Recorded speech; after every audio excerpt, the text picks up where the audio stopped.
Le 28 janvier 2016, Bernard Puy, à l'époque directeur général de Groupama Banque, déclarait que la réglementation bancaire devait trouver un juste équilibre entre la recherche de stabilité financière et la nécessité de financer le développement de notre économie.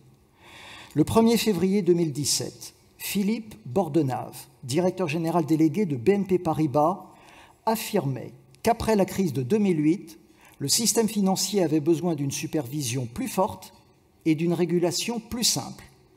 Or, ajoutait-il, c'est l'inverse qui s'est produit.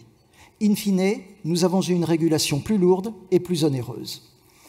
Le 8 février 2018, Jacques Delarosière, ancien directeur général du FMI, constatait que le monde occidental s'était enfoncé dans la financiarisation et dans l'endettement sans se soucier des problèmes écologiques et environnementaux.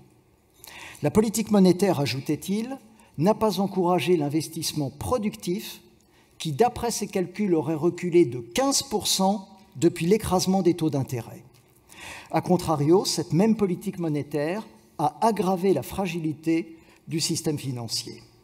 Le même jour, Michel Bilger, responsable de la régulation et de la supervision de Crédit Agricole, s'interrogeait sur les conséquences de l'accord dit Bâle III du 7 décembre 2017. En retenant le principe d'un plancher minimum de fonds propres, le régulateur a nié la diversité des établissements financiers et de leurs modèles. Or, ajoutait Michel Bilger, pour mieux maîtriser les risques systémiques au niveau mondial et pour tenir compte des différences entre l'Europe et les États-Unis, il est important de conserver la diversité des modèles de financement avec des règles qui soient compatibles et non pas identiques. Le 14 mars 2019, Laurent Mignon, président du directoire de BPCE, estimait que le renforcement de la régulation après la crise de 2008 était nécessaire, mais que l'Europe avait été très loin en matière de régulation et devait se poser la question de son efficacité pour avoir un système bancaire qui soit à la fois compétitif et capable de financer notre croissance. Le même jour, Marianne Barbat-Layani, à l'époque directrice générale de la Fédération bancaire française, estimait que l'Europe devait enfin considérer son industrie financière comme une industrie stratégique. Elle appelait de ses vœux un vrai questionnement du politique. Comment finance-t-on l'économie ? Comment finance-t-on la transition énergétique ? Pourquoi les capitaux ne circulent-ils pas davantage en Europe ? Un peu plus tard, Guillaume Cazeron, vice-président du CRSF, appelait à revenir sur les dispositions de la réglementation MiFID II. Il constatait que l'idée initiale de cette réglementation reposait sur les meilleures intentions du monde, davantage de transparence des marchés et davantage de protection des investisseurs. Mais il notait, comme Philippe Odo, que cette réglementation a débouché sur une véritable catastrophe. Au moment où nous cherchons à attirer les épargnants vers la bourse, les investisseurs ont accès à moins de notes de recherche. Quant aux petites et aux moyennes valeurs, elles ne sont plus suivies par les analystes.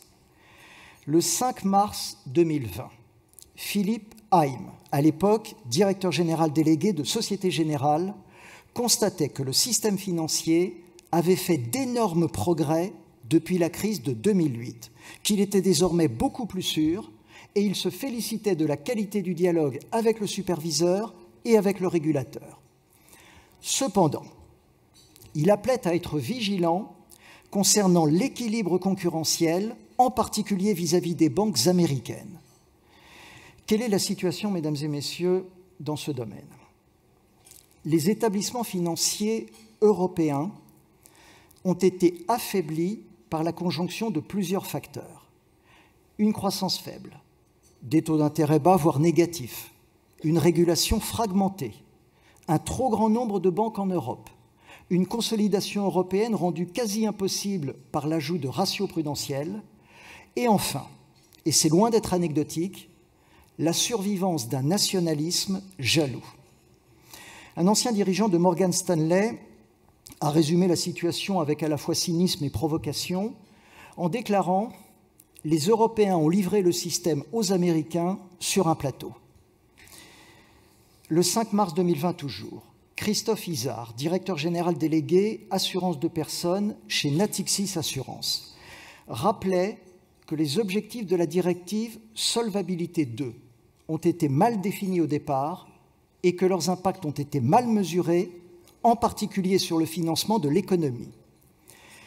Les assureurs sont des investisseurs de long terme qui ont réduit leur financement direct de nos entreprises. Or, comme le rappelait Christophe Izard, nous avons besoin d'investir massivement car la solution à nos difficultés réside en particulier dans notre capacité à innover.